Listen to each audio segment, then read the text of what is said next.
Ito, look at the bark. The bark is look like guava, parang bayabas. Ito po, diba? Then look at the fruit. It's like a pomelo. Ayun o, up there. Look at the fruit, like a pomelo. Do you see it? Yeah. There.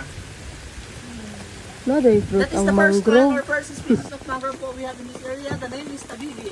Tabibi po yung pangalan niya.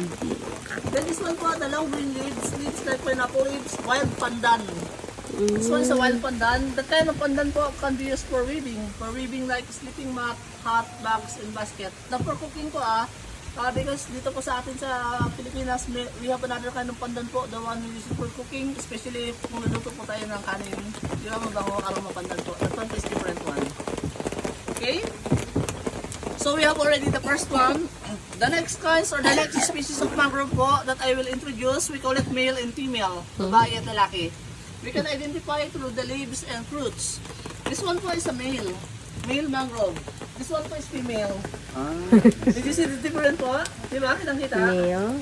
Easy to identify. If female, wide leaves. If male, pointed. Pointed leaves.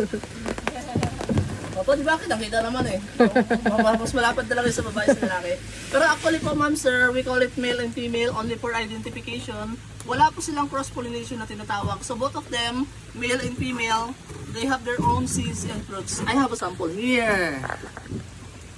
This is a sample fruit of male and female.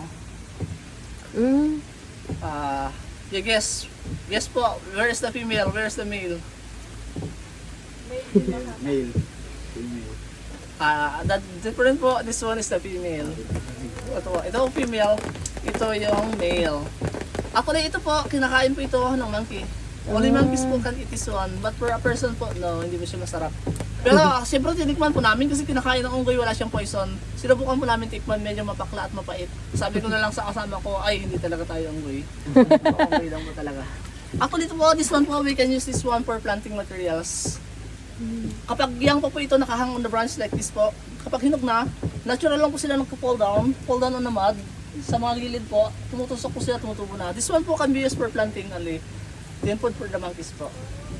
Apo. Actually po, lahat po ng mangrove trees, hindi po nakakain yung fruits po nila, pero very important po sila. Kasi another functions of the mangrove po, yung roots po nila, di ba, nakalabas outside the ground. Actually po, the functions of the roots,